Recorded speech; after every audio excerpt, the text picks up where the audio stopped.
Okay, well, welcome everyone to Friday evening stamp chat. It may be 7 p.m. in State College, Pennsylvania, but in Victoria, Australia, it is around 7 a.m., right, James?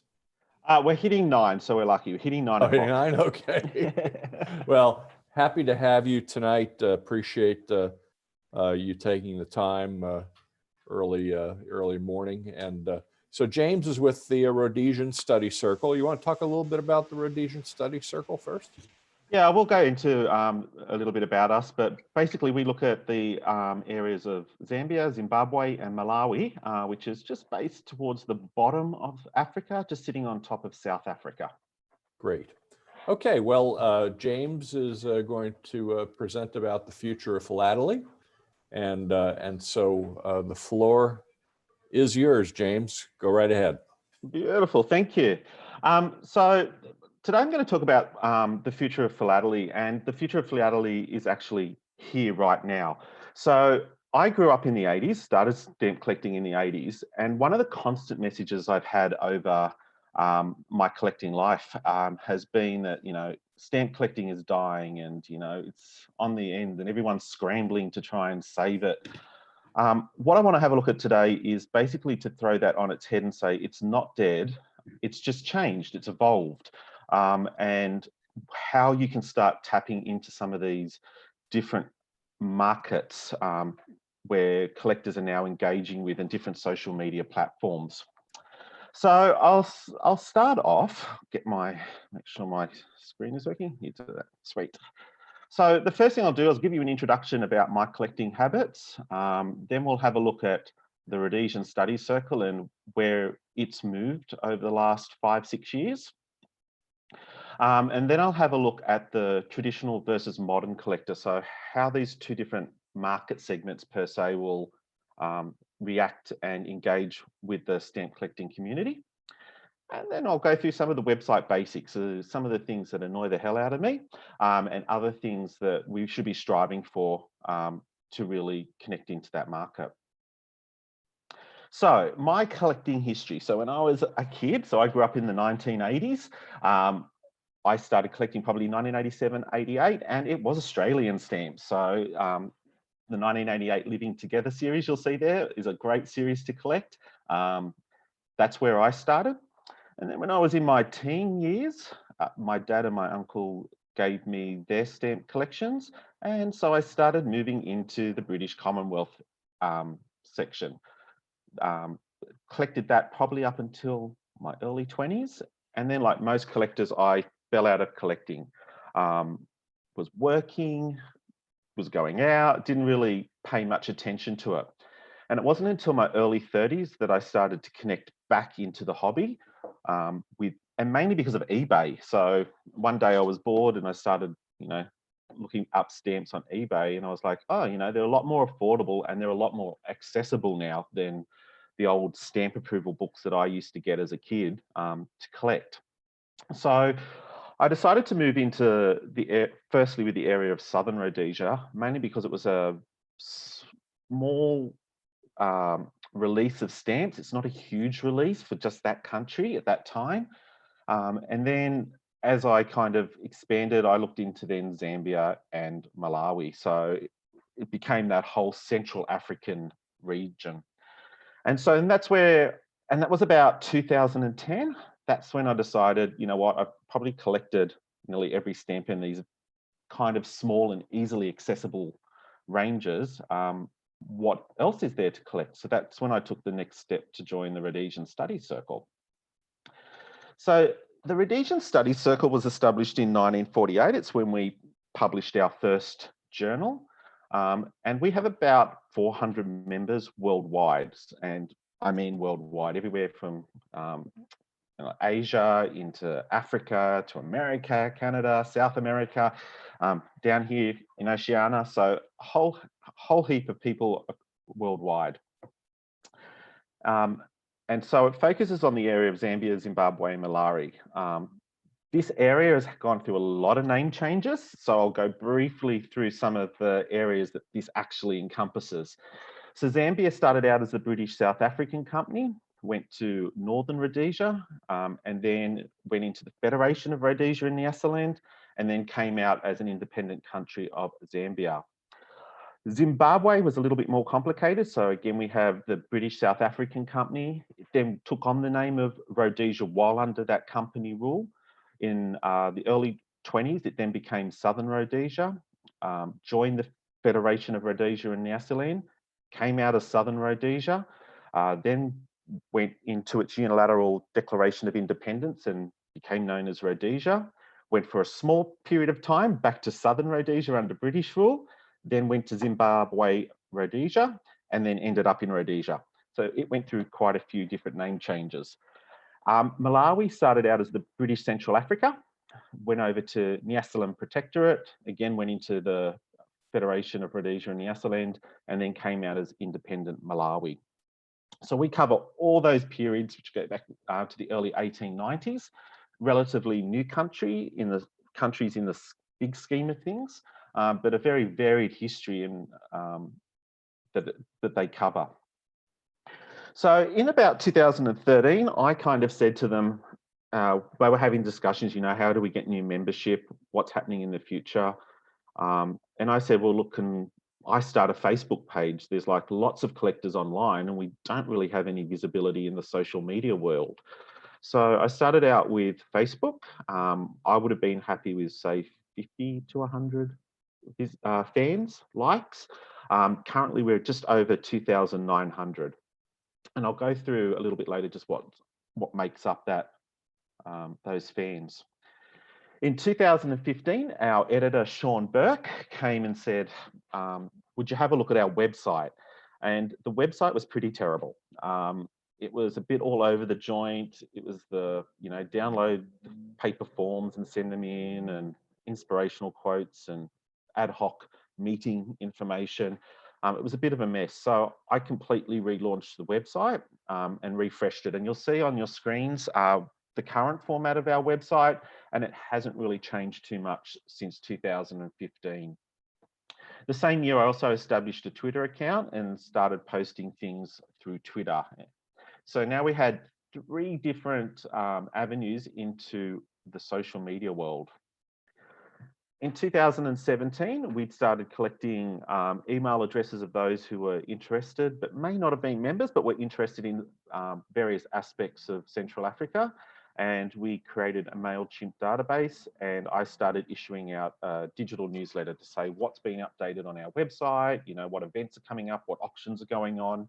And so that kind of filled in the gap between our journals. So our journals are published generally quarterly. So it kind of fills in those gaps before the next journal comes out.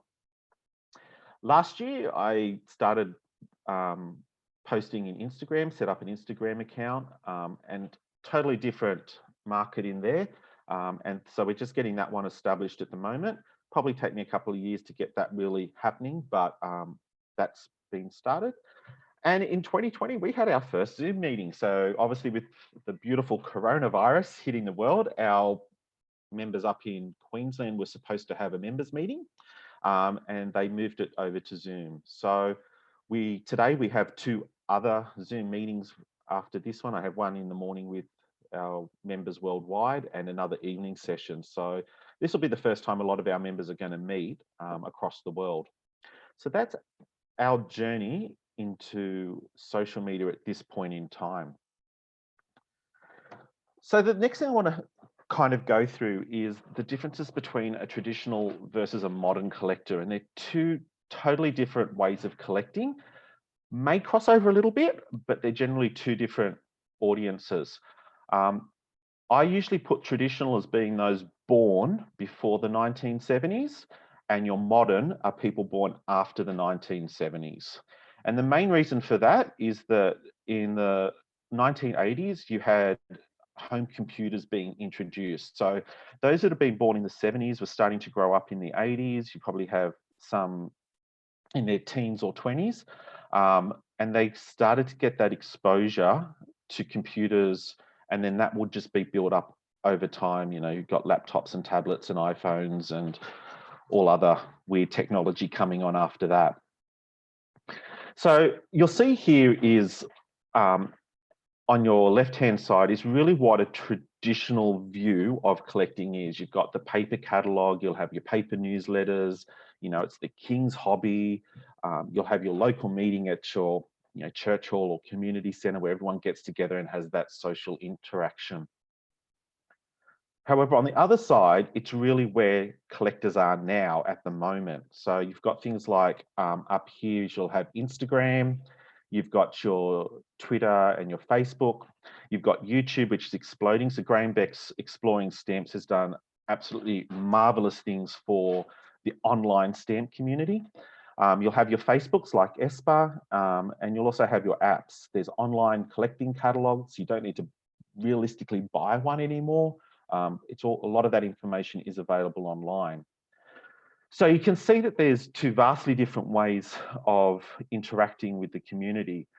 Some of it will cross over. So for myself, sometimes I like a paper copy of things, but majority of times my first port of call will be what is available online. What can I Google and what can I find? So then this kind of poses a problem for stamp clubs and societies as where they position themselves to move forward, like where are they going to need to put their resources. So what I'll do is I'll go through some of the traits that a traditionalist would have compared to a modernist. So a traditionalist will generally rely on an established static engagement style. So that means that they'll show up maybe 7 p.m. every Tuesday at the local community hall, and they'll meet with the rest of the collectors, and that's kind of a consistent way of interacting. They may go to exhibitions when they show up, etc. A modernist won't. They'll just adapt to any platform in which they can show their stamps or their collection off. So they're happy to adopt all these new, whether it be Zoom or Instagram or Snapchat, whatever it may be. The traditionalists will prefer printed media. So as I mentioned, the catalogues, the newsletters, where modernists will use websites or social media or software or apps in order to interact. A traditionalist will generally write up their collection on paper for formal exhibiting, and they'll spend time researching, and their research could be libraries or, again, paper publications. A modernist won't. They'll just show their collection on a website, their own website, Instagram, Twitter, and they'll look for information online to get that information instantly. And they can use PDF. PDF is a very popular one for that as well. The traditionalists will prioritize content quality over aesthetics. So they're not going to be too worried about how it looks, as long as it's neat and tidy and readable. Modernists would tend to be looking at the design aspects as well. So, how to make it exciting, how do they take their photographs of their stamps and, maybe include other bits and pieces to really make that stamp stand out. So there's a little bit of balance there with the modernist between the design and the aesthetics and the importance of the actual content itself. The traditionalists will engage with established organisations. The modernists generally may not, so they can actually establish their own audiences using their own social media tools. So they don't particularly need to rely on a club or society to really interact. And that's one of the big challenges in the social media world and for organised philately, because you can be not needed in some aspects. And I know that's a bit controversial and, it might scare some people, but it's reality. The other one is paid memberships forms the base of the club. A modernist can or will self-fund. So there are ways that you can actually set up a website, set up a database, interact with the online community with very little cost to the person who's doing the hosting of that particular social media platform. And they'll gain their fans and their status through a social media presence. So again, another thing that's organised philately has to work out, well, if we're not getting that income, what are we actually offering? And if we are getting that income, what are we actually offering? So what's actually going to make someone pay the money and join our particular club or society? So that's a general traditional versus modern overview of the different types of collectors on the market at the moment. So what I want to do now is just go through some of the website basics, keeping this in mind, and just having a look at how you make your website count. Because at the end of the day, for any stamp society or club or study circle, your website is your bread and butter for establishing contact with your community now. So it has to be good. If it's not, you're going to lose members straight up. So in content marketing, there's kind of a little rule that they have, which is a 3-second rule. And that basically means that you only have 3 seconds to draw someone into your website. So it puts a lot of pressure on anyone who has a website to really get it right. Otherwise, people will just look at it, and if they get a general gist within that 3 seconds, they'll just move on, which means you're going to lose potential members in your club or potential visitors to your website. So some of the top mistakes that I see, and again, these may be a little bit controversial, but they actually do impact your website's success. So the first one is designs that were popular in 1998. This one drives me absolutely insane. So someone has learned the very basics of HTML. They can use bold, underline, and put the basic picture in, and they change every second word into some type of color or bold format or italics. Just avoid this. If you're doing a website, avoid it. There's so many websites, templates out there now. So we use WordPress, where it's all preset. You just choose whatever template that you like, layout, format, look, and let someone else design it free of charge, and you just import that template straight into your website. A lot of those templates are modern in design and aesthetics. Just makes it so much easier. So avoid those HTML websites if you can. The second one is overly complicated menu systems. So I'll go to a website and it will have 3 lines of probably 10 options for menus. If you can, try and avoid that. Realistically, you should have 1 line of main menu with maybe 5 or 6 sub options. So around about that, but you definitely don't want to see 3 different lines of multiple options. It just takes too long to work out. So if you got your 3-second rule, you know, I have 3 seconds to work out where I'm supposed to be going, I'll lose interest. I won't have that type of capacity to stay there. The third one is bombarding the visitor with everything that they don't need to know. So yes, there's probably who your president and vice president is, and you know what happened 20 years ago is probably great, you know, and how you established in that. But realistically, if you want people to join, you want people to enter into some type of database. So don't bombard them with everything they need to know. If you have a good menu layout, they'll find what they need to do. Just give them the main information that they need to know at that particular time. So these really busy web pages, I've got 3 seconds to look at. Tell me what I need to know in 3 seconds from a quick glance in order for me to join. Using stamps or items that no one can obtain or afford. This can be a double-edged sword. So one, it can kind of, you know, a lot of stamp societies will put on, you know, maybe say an inverted Jenny on their webpage and go, oh, look, you know, we're really serious. But the problem is it doesn't connect with the average collector. They can't obtain them. They can't afford them.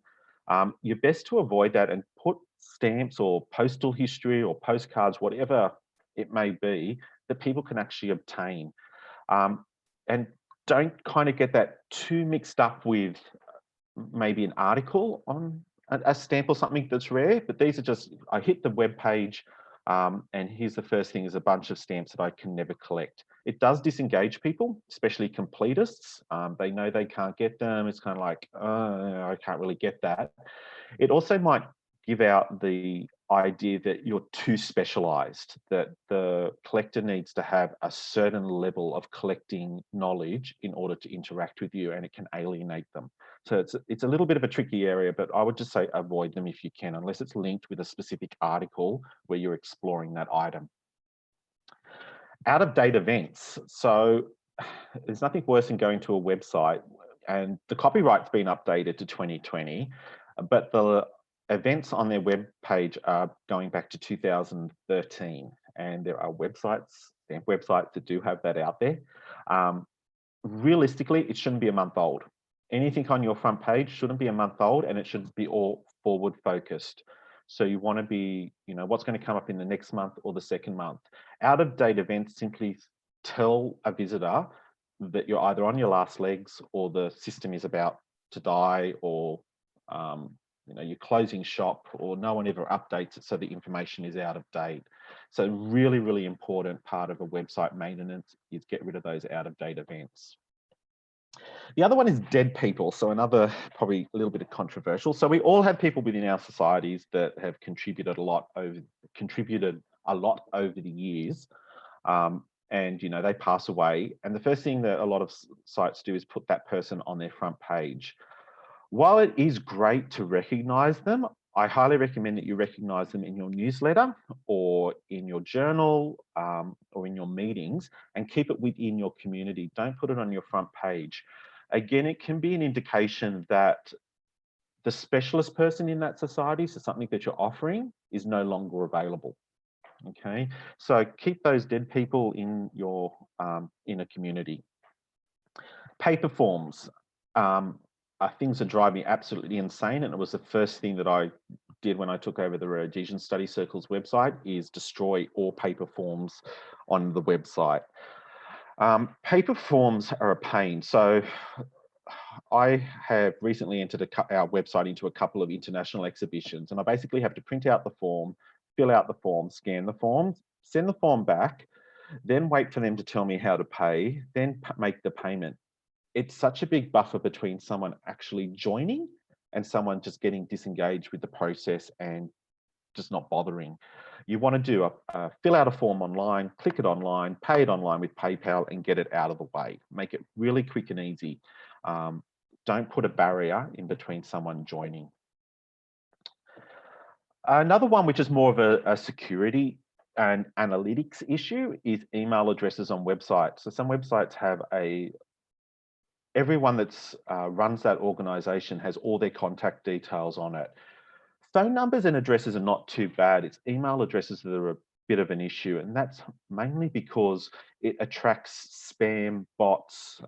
It requires maintenance, so every time someone changes, you have to go through the website and update it all the time.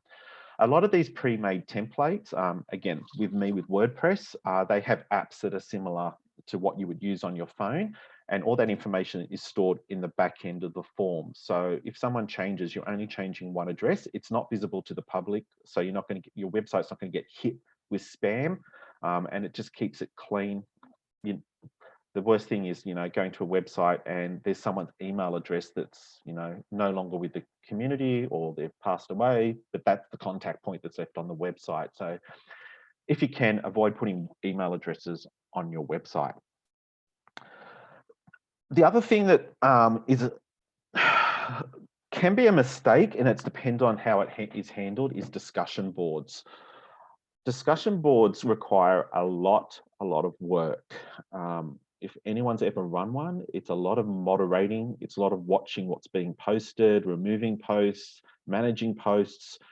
For a lot of small organizations, they tend to get into discussion boards as a way to interact with the community. But what it actually does, it turns into a big mess. And it's not great, again, to hit a discussion board and the last posts were in 2010 and 2008, which is generally what you will find. Discussion boards really were popular back then. They're probably not as popular now. So unless you're a big organization where you have a lot of members that will visit, you have enough members that will act in a moderator capacity, just avoid them, shut them down, get rid of them, and look at social media like Facebook or Twitter to have those discussions online. I would kind of be very careful with discussion boards.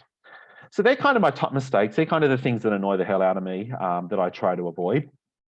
So what do you do in order to move forward to make your society a little bit more user-friendly in terms of website? The first thing is to do is establish a strategy for the next 5 years. So if we have a look at who the modern collectors actually are, it's how are you going to engage with them in the next 5 years, and really, where do you want to stand out? What's your reason for existing that you'll be able to offer them? And then work out a plan. So most social media will take 5 years for it to kick in. So it's a long-term plan that needs to be in place. So just getting onto Facebook tomorrow won't necessarily bring you in any new members. You're going to have to constantly do it. And it does require you to actively engage in that social media either daily or a minimum weekly. So you've got to keep that ball rolling. So as I mentioned, allow time for change. It will take a while. We did see some results very early on. So as soon as we had a Facebook page, we had a slew of new members that joined us up because we were suddenly visible to a new community. But you realistically, to set yourself up as being that central point for people to visit, just give yourself about 5 years. So have that plan in place.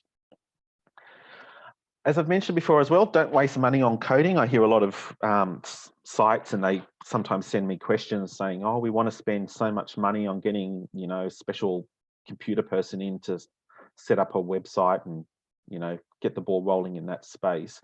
You really don't need to. Again, WordPress, which I use, is really simple, and there are other ones out there, but I'll just refer to WordPress. But WordPress is really simple. It's like working in a Word document. You do up your document, you post it, you're done. You put it into wherever it needs to do. The tool is really easy, so you don't need coding. I don't code. You could probably do some basic coding, but I don't really know code at all.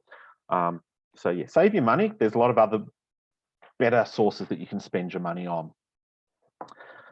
Excite your visitor. So when you get to a website, a lot of people will just have maybe their logo and a whole page of information about the club and, you know, links and galore. But you really need to excite your visitor. So with the Rhodesian Study Circle, our front page will have limited pictures, but the pictures will generally be of stamps that people can obtain, linked with a specific theme. And I'll use things like travel posters. Travel posters are really good. Everyone loves a good vintage travel poster that you can put on there. And once you link stamps into that period, it creates that excitement. So I always kind of do it as a museum test. Like when you go to a museum, what excites you is not just one object. It's when all the objects are brought together and you suddenly get a sense of that whole story. So look at what you can do on your website to give that flavor and make it exciting, that people want to go from your front homepage into the back end of your website to start seeing what else you have on offer. Another one, prioritize your membership. The main thing that should be on your website on the front page is your membership benefits and the link to join or how to join. But don't put every piece of information about your membership on the front page. You just want to give an overview. So for us, we have, you know, that you get how often you get the journal, that we have a library that's available, we have the packet service, just some dot points. Dot points are really easy to read for that 3-second rule. And then we have the links in around about 3 or 4 different spots for people to come and join. So make sure you prioritize your membership. I think it was the New Zealand Philatelic Literature exhibition. The judges did make a comment that most websites that they had to judge, they couldn't find the membership because it wasn't on the front page. So prioritize that. The other thing is your database. So not all visitors to your website will actually be stamp collectors, and some will never join. The American Philatelic Society back in, I think it was about 2016, did a paper called The Future of Philately, and they were talking about hidden collectors. Hidden collectors will engage with your organization, but maybe not in the way that you expect. So it might not be the paid membership, but it might be in some other capacity. So if you have an option there for them to sign up to a newsletter, get their email address or their contact details, you can keep them engaged with that community until such point in time that they do want to join. So with our database, we send out a newsletter every month, as I mentioned.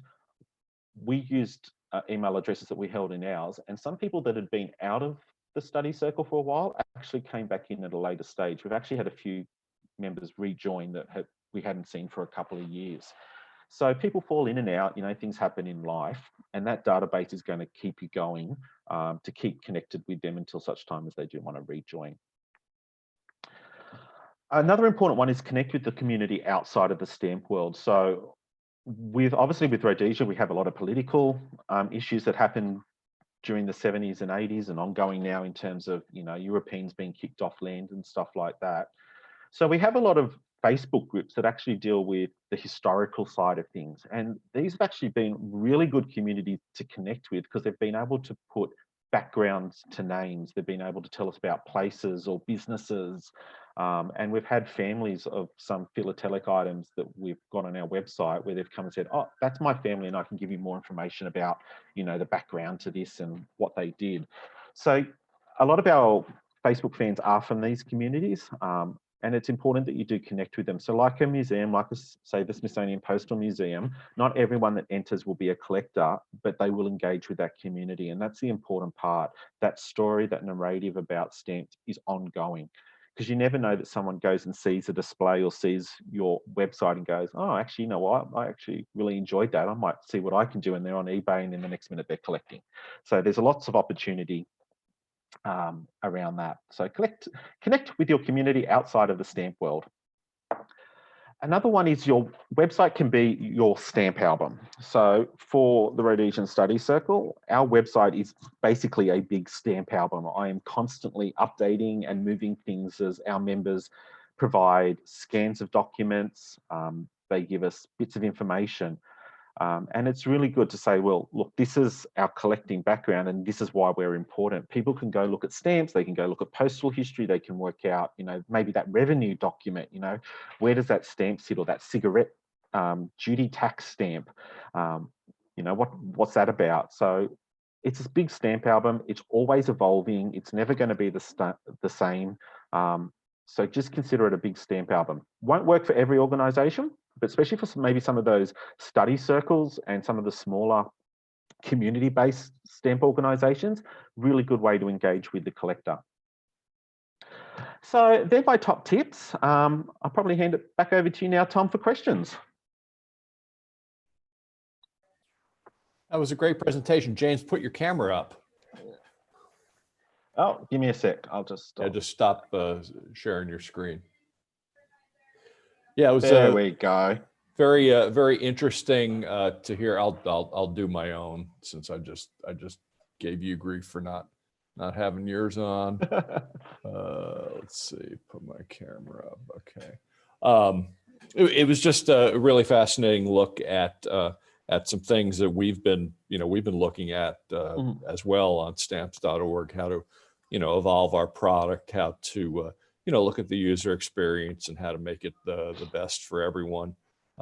We've been recently with everything that's been going on, we've been doing a lot of new content, as you know, doing these stamp chats, which have really engaged the audience, and so it's something for, I think, everyone who's got a stamp related website to think about. So those are all very good comments. I'm waiting for someone to ask a question here. So, all right, let's see. Where's Chris Myers? Hey, Chris, I saw your comment on our YouTube stream. Do you want to talk about it? Are you there?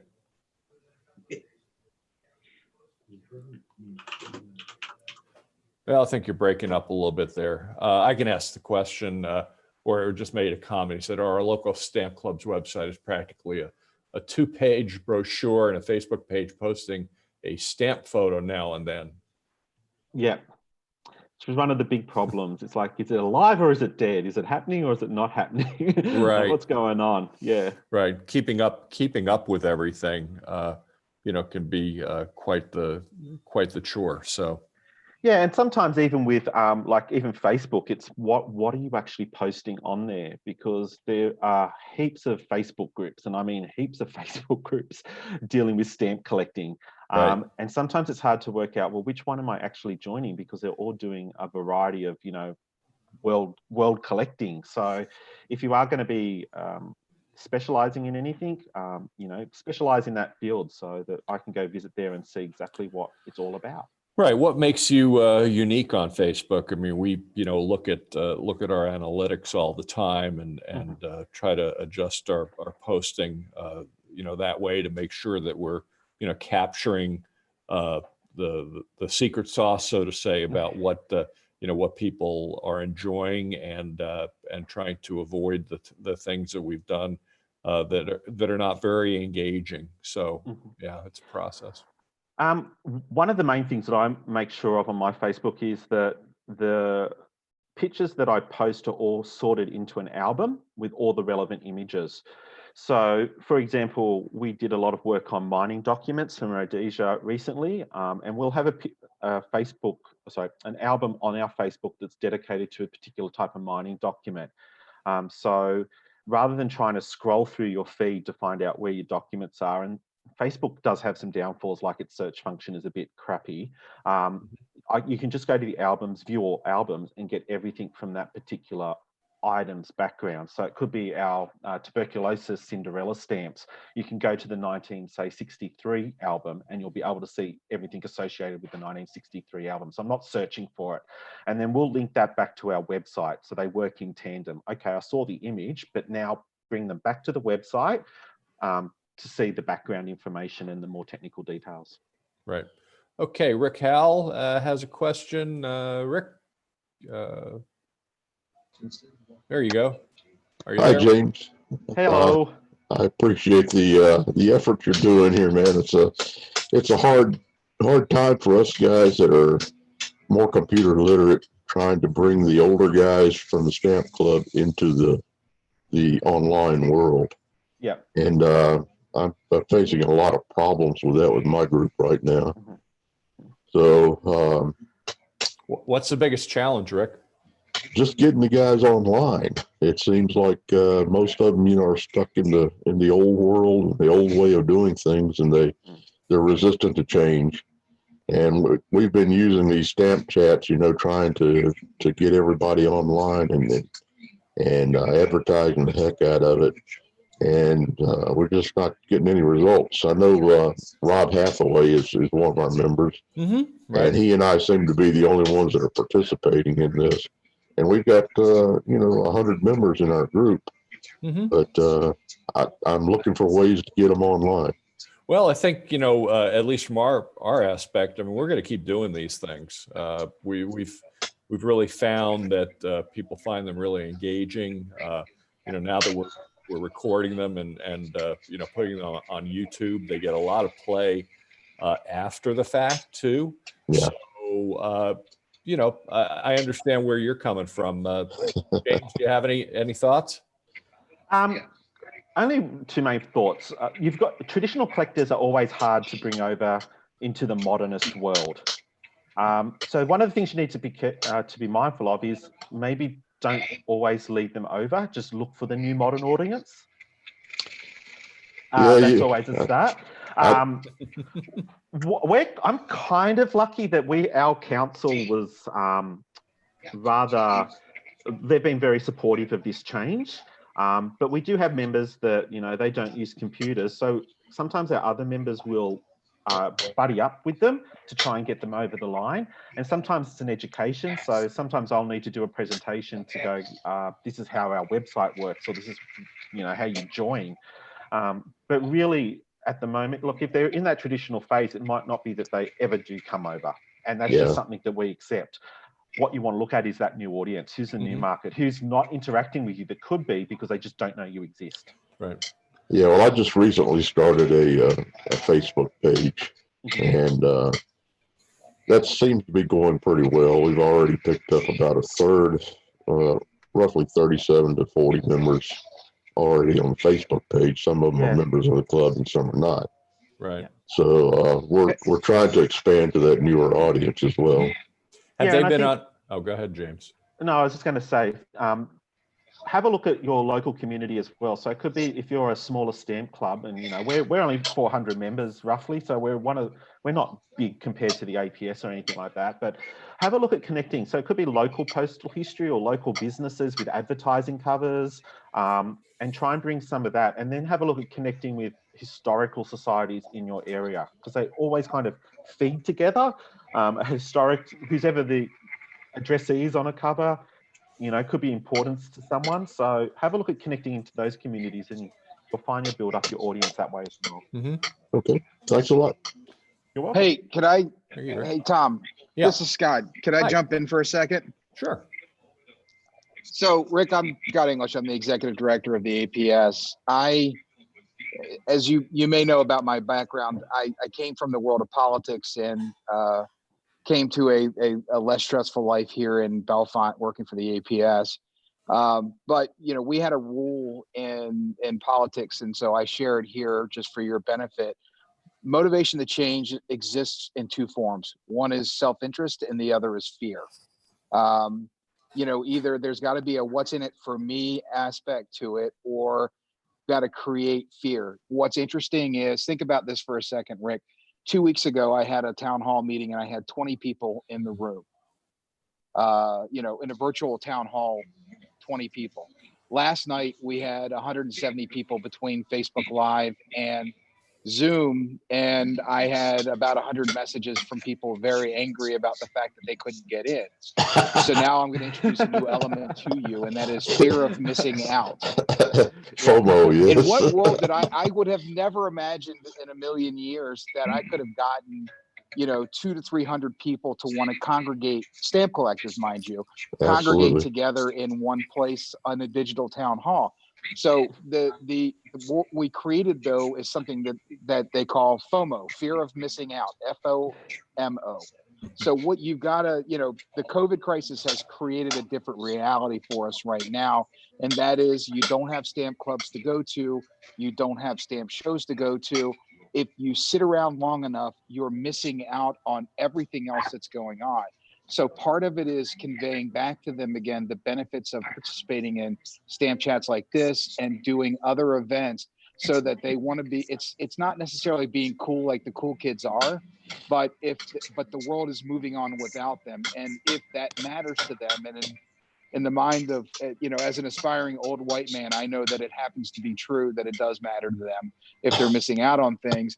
So pride gets in their way a little bit, and all of a sudden they're like, well, maybe I need to just check this out and see for myself.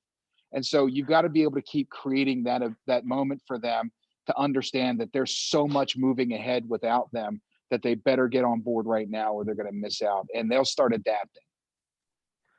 Correct. And one of the interesting things is, in the commercial world, one of the fastest growing age groups for picking up digital technology at the moment is the 70-plus-year-old market. Fastest growing uptake of digital products. So you might find, especially with COVID, as Scott mentioned, is that because people are needing to connect with families in a totally new way, that they're going to take up this technology and they'll be more comfortable with it. Also noticed some internet service providers, cable companies are offering some lower end pricing right now when it comes, you know, because of this crisis, and maybe this is a good start for some people who you know, can get their foot in the door. They don't have to spend a lot of money necessarily on a computer. They can buy a tablet. You know, I mean, the entryway for for an Amazon Fire tablet for some, you know, can be $50, maybe even a little less if you get something on sale. So, you know, maybe this is a good time to start pushing some of our members in that direction. Yeah, we have about 40,000 hits to our website every month. And the vast majority of those are accessing our website through Facebook on a mobile device. So not through desktop, through mobile device. Right. So you're right. Yeah. Right. Anyone else have a question? Raise your hand, please. Hey, Tom, I was just going to jump in. Okay, Linda, go ahead. Laura, sorry, go ahead. So we're in the transition too of trying to get a different audience coming to school right now. But one thing I did even with my students is I actually took a cell phone video of me getting onto Zoom and how to use the features of mute and how to access that from our classroom page from Facebook. And I actually got more response from the parents saying we were scared to press the buttons. We didn't want to start it. We were totally freaked out. We were going to mess something up. And it reminded me of my dad got a computer and he hit the first button and it crashed. And he was like, I'm never touching it again. So giving them that access video was really helpful, and them saying, hey, I'm going to jump on now. So sometimes starting with the, let me show you how I'm getting to it, it's been hugely helpful for a lot of people right now. So putting that kind of video out there may help them get on. Great. Yeah, there's a little bit of support that we have to do from an organizational point of view, is to help people transition over to those digital products, because some of them will automatically uptake it, and that's fine. You have that market, that modernist market, that will already know it, but sometimes we just need to give them that little bit of extra help to get them over the line.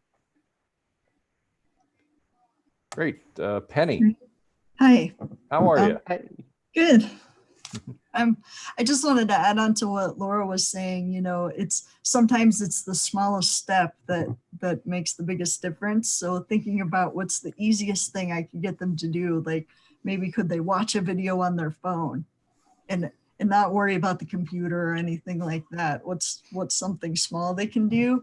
And I also work with technology and online courses, and a strategy that we use with some of our subject matter experts to get them more accepting of technology is we often play into their ego and to say, you know, within your stamp club, you're reaching a limited number of people, but if you threw some technology into the mix, you could share your knowledge with so many more people, and you have so much knowledge to share. Sometimes that really helps get them used to the idea of like, oh yeah, maybe I could reach more people if I learned a few things.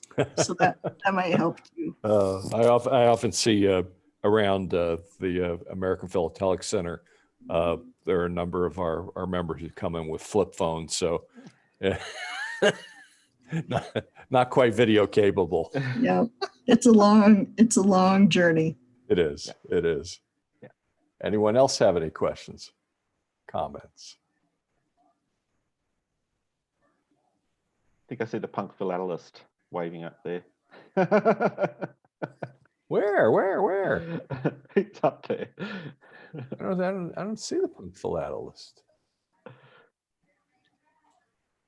He's got himself on mute. I do see Sorry, Graham. I didn't know. Are we all unmuted? Sorry, I'm the punk philatelist. I'm here under my Clark Kent name.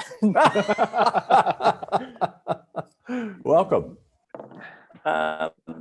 Yeah, well, thank you. This is the first time I've managed to get into a chat. I think James and I are in the same town, so I thought if he has to give a lecture at 9 a.m. on a Saturday morning, I'll be here in solidarity. James, you have a great social media presence, and I agree with everything that you've said about traditionalists and modernists. I'm curious to know, just anecdotally, do you feel at all that the appealing to, it's 9 a.m. on a Saturday, hence the brain's a bit slow. Appealing to that modern world, do you think you've converted any of those viewers or those followers over to actually collecting in your specialist field? It's hard because the particular area that we deal with, the country technically doesn't really exist anymore. So the general audience for Rhodesian material is going to be people prior to like 1980. So that's the challenge for us.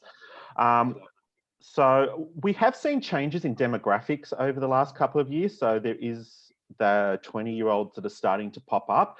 And I think I find most of them are coming from those with an actual African background rather than a European background. Oh, yeah. They're starting to pop in there, which is really good to see, because Zambia doesn't make stamps anymore. Their postal service has nearly collapsed. So you're looking at area, and Zimbabwe's a bit of a mess. So it really leaves Malawi that's really the only source of exposure to stamps in that particular region. So we are seeing a little bit of demographics there. Definitely when we move towards the more looking at history as a whole and where those philatelic items sit in history, demographics for women goes up quite a bit compared to men. And I'll look at all the little bits and pieces and which little dots and flaws and all that kind of stuff. We find that women are more into the more social aspects. So not really age not big. Not big, but definitely a much bigger presence in the, let's say, 30 to 50-year-old is probably one of our biggest areas, which sits about right, because that's, again, 1980s. People that were growing up in the 80s would be getting into between the 30 and the 50-year-old age range now. Right. Yeah. Gerald, I missed you because you raised your actual hand, and I was looking for the virtual hand that you can raise in Zoom. We're very polite here in Melbourne. Well, I could see a few hands going up, so I wasn't sure of the etiquette. I'll remember that next time. That's okay. Thanks, Tom. Oh, you're welcome. Anyone else? Anyone else have a comment? You know, I see somebody that I know. He likes to talk. He's also the host of Exploring Stamps. Graham Beck is joining us, and I just unmuted your microphone, Graham, just so we could hear you speak for a little while. Okay, yeah, no, thank you. Listen, James, I absolutely agree with everything you were saying there. A lot of stuff that I really just never thought of that you brought up, stuff that, you know, like displaying dead people on the front page. I see it all the time in clubs and societies. I just never thought, of course, that it sets a certain tone when you show up at a website, you know. But so I think that every club and society really should look at your presentation almost as a starter kit of what you need to do. So I'm really appreciative of it. And it's fascinating being so involved in the stamp community online that you don't exist if you don't put any effort into your social media presence, into your website. And I will call out other societies. I will say that the Royal Philatelic Society to me doesn't exist, you know, if I don't interact with them on a regular basis. I don't know why the APS did it, but they dedicated a role to digital presence online. And it's very unique to the rest of the societies. You are dedicating yourself to the Rhodesian Study Circle's presence. So one of the things I want, I guess, some insight from you that I'd appreciate, and maybe Tom could also jump on this, and even Scott, is the level of effort that you have to dedicate to staying relevant. Is it enormous? Is it something that any society or club should be able to do relatively easily? I just want to hear from your point of view, because you post frequently, you're keeping the website up to date. What does that entail from a level of effort?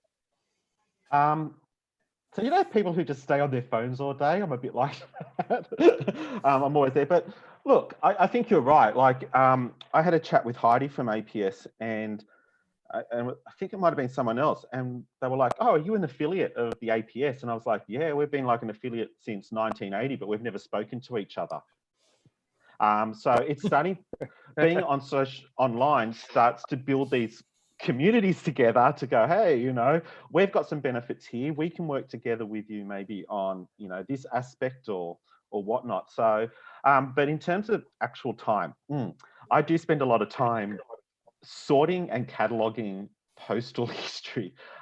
We have 5,500 pages of postal history on our website.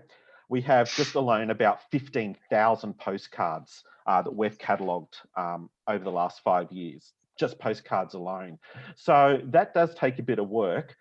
But if I have a member that does a lot of the write-ups for me and collates information, it makes it really easy, because I'm just kind of cutting and pasting from their Word document into WordPress, which is like a Word document, just format it, add the pictures, and I publish. So I do spend a lot of time on the website, but I enjoy it, so it doesn't seem like a burden to me. And I always try and keep on top and promote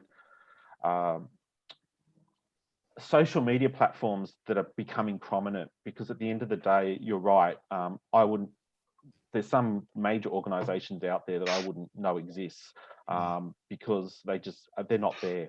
You know, the APS, you know, Exploring Stamps, you'll know TED Talk Stamps, you'll know Stamps with Sarah, you know, Philately things, you know, PTS, because they're constantly on there, they're constantly engaging, they're constantly communicating, and then they've got their followers that they then get exposure to your site. So yeah, you do spend a bit of time, but it, you know, it depends on how much you want to put into it.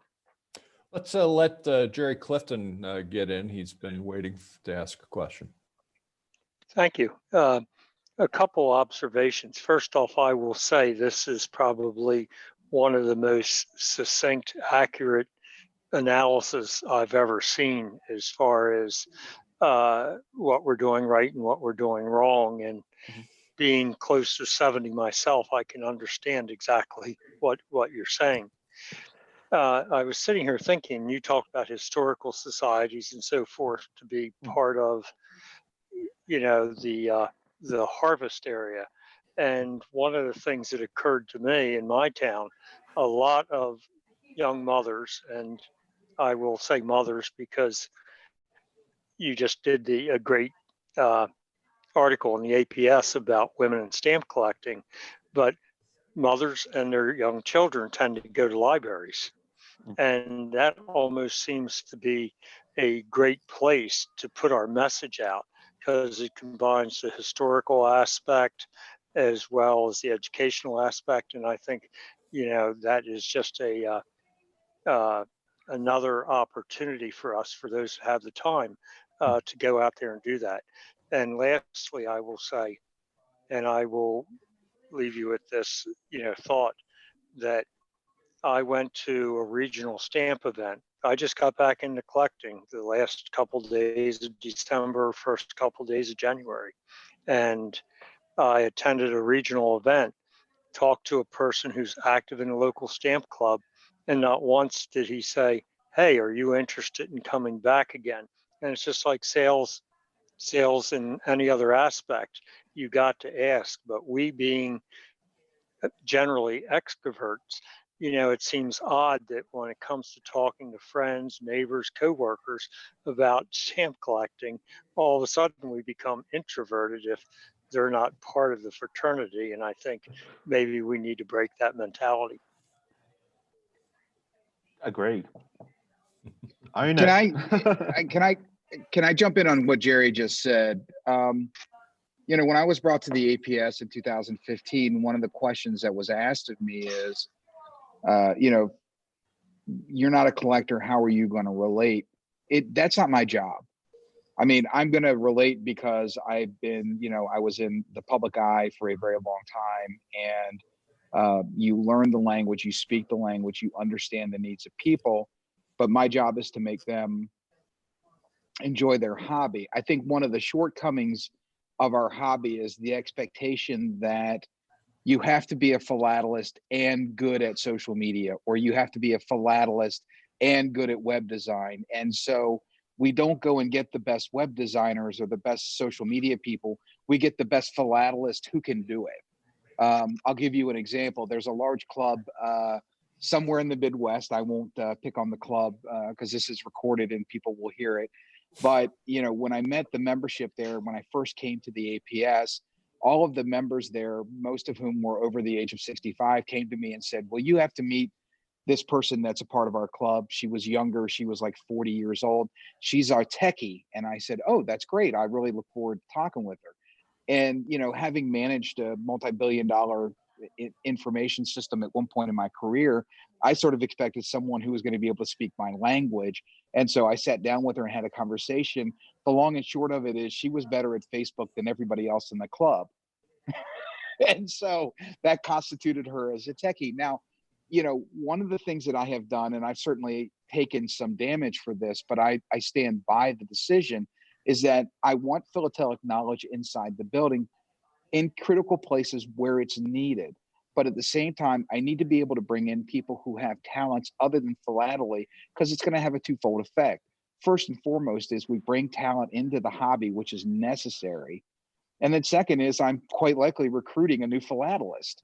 So it's got a win-win effect. Clubs have got to look at it that way too.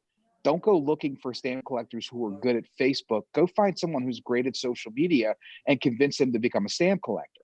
And you'll have much more success. So for any local club out there looking to get active digitally, really start looking for the core need that you have, and that is someone who understands how to set up a website, how to do some other things.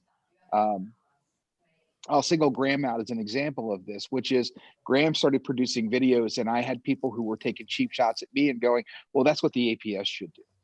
And, you know, my answer is, look, I've got a guy who loves the hobby and who loves videography and has a great personality. Why should I go compete with him? Why don't I bring him into the APS and make him a part of our circle?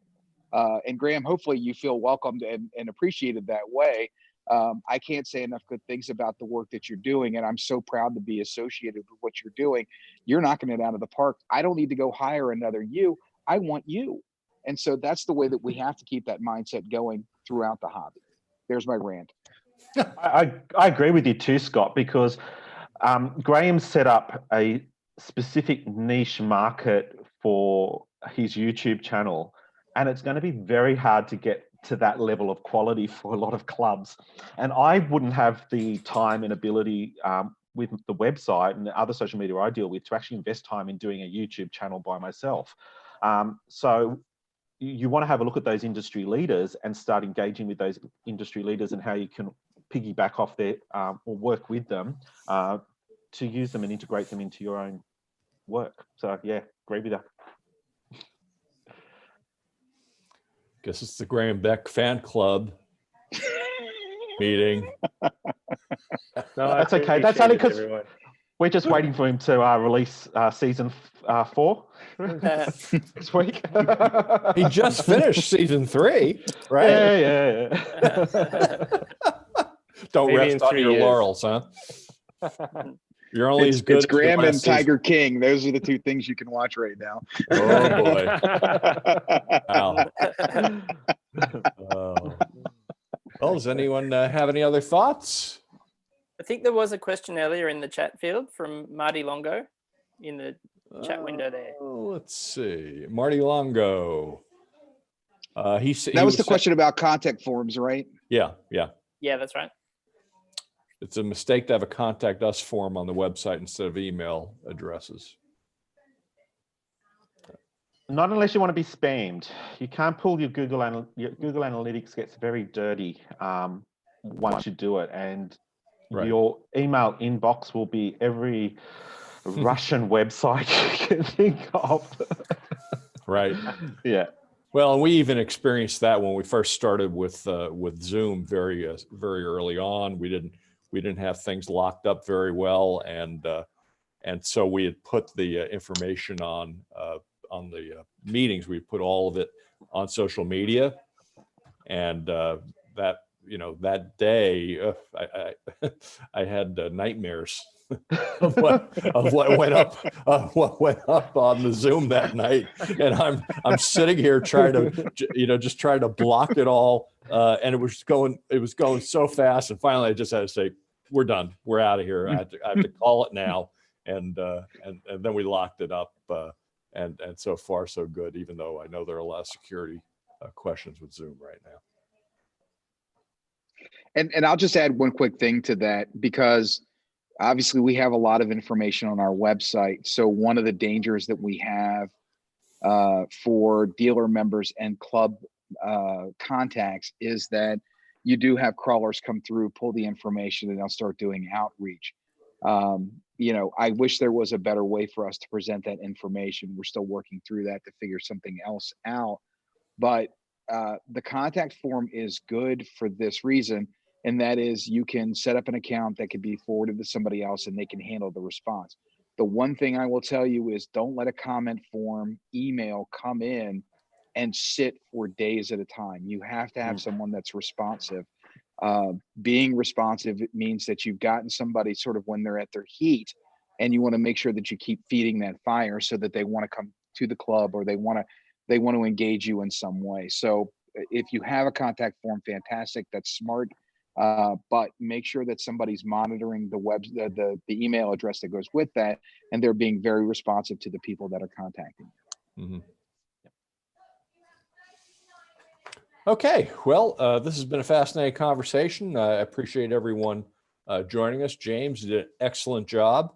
And this meeting has also been on Stream Live on YouTube. And so it will be turned around very quickly for everyone to see. We have another week's worth of Stamp Chat starting on Monday, publishing the list later this evening. I think we have some good sessions. I know on Thursday night at 7 o'clock, we're going to have someone talking about beer revenue stamps. And so we're going to call that beer revenue and brews for us Thursday night, 7 o'clock. So everyone can enjoy a brew or two while we learn about beer revenue stamps. Really appreciate everybody here tonight, and have a good weekend, and we'll see you back here on Monday. Good night. Good night, everyone. Thank you. Thank you. Excellent work. Thank you.